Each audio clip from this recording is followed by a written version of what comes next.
Thank you, Mr. Chairman, and thank you to the members of this panel for being here. I have met at least one of you before, but others of you I have followed by virtue of your expertise and appreciate your willingness to testify here today and provide your perspective and experience. I apologize in advance for having to leave at 3:20. I have another engagement that I unfortunately will have to run to attend, but I'm deeply interested in this topic. I would underscore the significance of the year, 70 years, as an anniversary of the Korean War. Dear friends of mine served in that war, in that conflict, and my heart is moved by the sacrifice made by many of the people of your nation, or excuse me, of the South Korean nation, as well as our nation, who have served together to provide for the security that now exists in South Korea. I recognize, as we all do, that the Korean War was rather at the outset of the Cold War, and in some respects we are facing another Cold War today, not with the former Soviet Union so much as with a assertive China.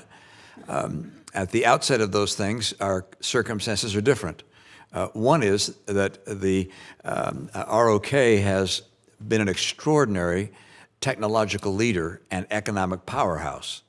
It is hard to imagine a place which is more technologically advanced than South Korea, that provides more products to the world than South Korea. It has fought well above its weight class in the world of economic affairs and in geopolitics, which is greatly appreciated here and by other nations around the world. At the same time, North Korea has become, at least in my view, more belligerent and more malevolent in the last year or two. We're seeing that not only with aggressive actions with their missiles, but also with various flights and so forth that are threatening, and of course with North Korea indicating a potential to provide weapons to Russia in their invasion of Ukraine. I'm concerned about the fact that South Korea has a nuclear neighbor to its north with a massive investment in conventional as well as nuclear arms, and at the same time does not have a nuclear capacity of its own. And I would presume if I lived there, I would be disturbed by that lack of balance and would be wondering how that could be remediated. So I look forward to hearing your perspectives on these matters. I share the chairman's deep conviction that it's critical that our nations remain closely allied, that we combine our support with the support of other nations in the region, Japan, obviously in particular, and that association I'd like to get your perspective on as well. So with that, Mr. Chairman, we'll turn to your questions, and then we'll be able to hear ultimately from our panelists. Professor Hsu, I wanted to begin just by asking you to elaborate on one of your recommendations, and I didn't quite understand. I think it was number 2, which was a preemptive action with regards to missile launch. What did you mean by that? And perhaps give me some logic or some pros and cons. Sure. So one of the problems we have, Senator, is since last year, North Korea has done over 100 ballistic missile tests. We've never seen anything like this before. All of us have been studying this issue for decades, and we've never seen that tempo of activity before. Those tests are for demonstration purposes, but they're also for advancing their capabilities. You need to test to know whether it works. And we really don't have a good way of deterring those tests. When we're negotiating with them, I think as Jenny would agree, they don't test as much, but they're not interested in talking right now. At the same time, the 3 allies have gotten much more integrated in terms of missile defense tracking, real-time early warning, these sorts of things. And my point is that given that this is a moving target and it's getting worse and worse, what else can we do to try to deter them from testing? So one of the ideas there, and it's a risky one, is declaratory policy, to say that we reserve the right to actually take down a missile if it's headed over Japan or if it's headed towards Hawaii or the west coast of the United States. And that could be a mid-course intercept, or it could be on the launch pad. Now, they're firing now mobile missiles, so it's harder to take it out preemptively. But the idea is that we need to consider something to deter further missile testing, and we don't have anything that's doing that right now. It's risky. I acknowledge it's risky, but perhaps we're at that point now. Thank you. As I think about the last couple of decades with our relationship with the PRK, DPRK, it seems to me that we've gone from pillar to post, guardrail to guardrail, from being aggressive and oppositional at one hand to writing love letters on the other to having a meet. I mean, we've been all over the map. It strikes me that we have no consistent strategy or policy with regards to the DPRK. And I wonder if you draw any lessons from that or any suggestions about what we might do to develop a consistent policy approach with regards to the DPRK, because what we've done so far, from what I can tell, hasn't worked. So I look to you. Are there lessons learned from the last decades that we ought to consider as we think about the next decades? And we begin with you, Dr. Hsu. So having participated in the failure of that diplomacy, I would agree with you. I think, we have been trying to deal with North Korea since Ronald Reagan, and have been unsuccessful.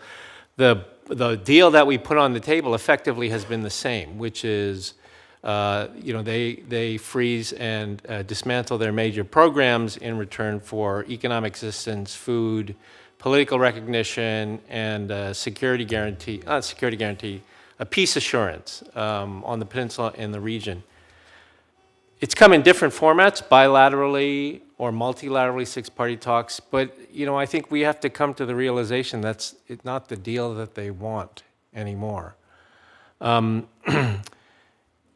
frankly, we're at a loss as to what to pursue next. I mean, as you said, we've tried everything from expert working level talks to summitry, leader to leader, on at least 3 different occasions, right? In Singapore, in Hanoi, and at Panmunjom.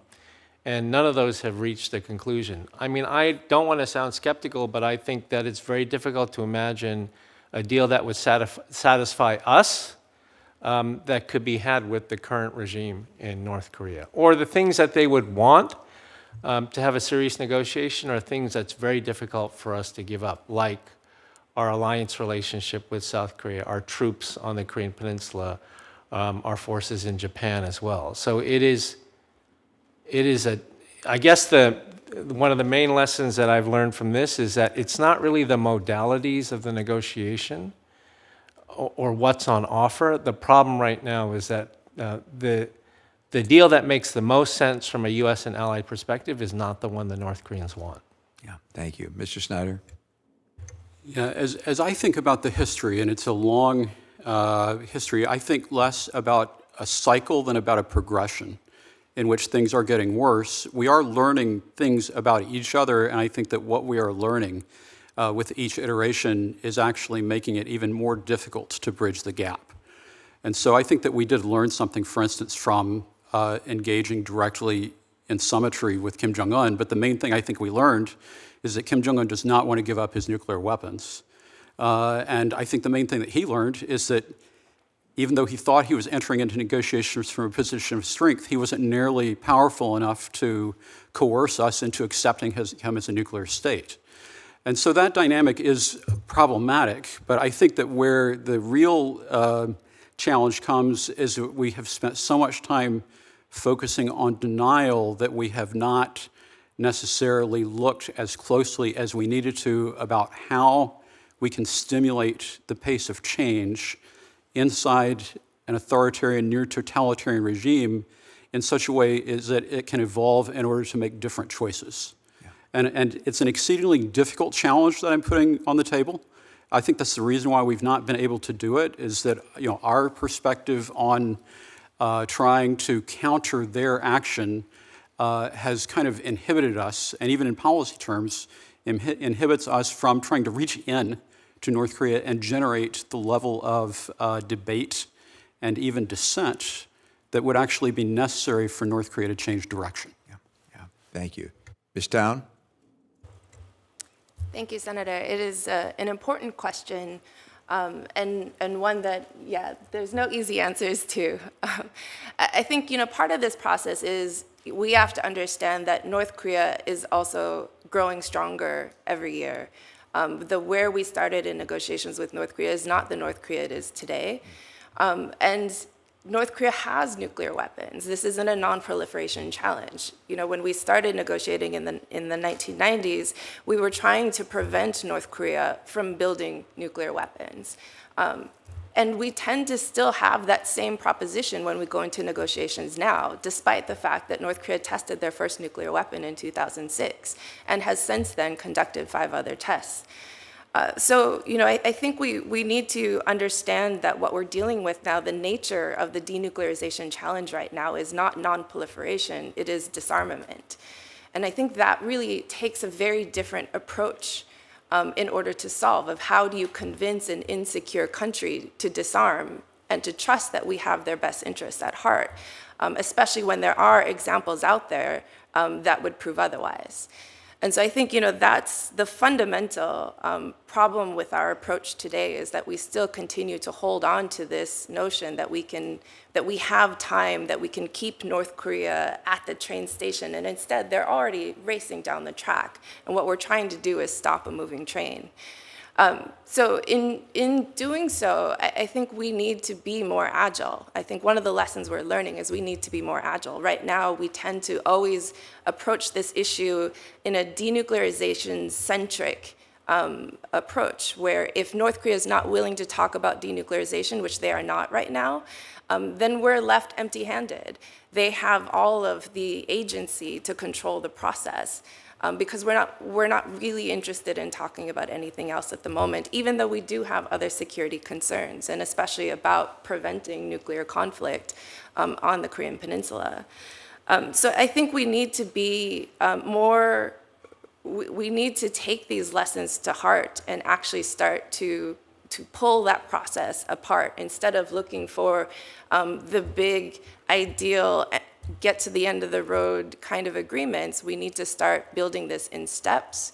We need to start providing the kind of incentives and kind of early wins that would help create some momentum in any negotiation process. And we need to be open to talking about issues other than just denuclearization, especially just to rebuild the relationship itself. Thank you.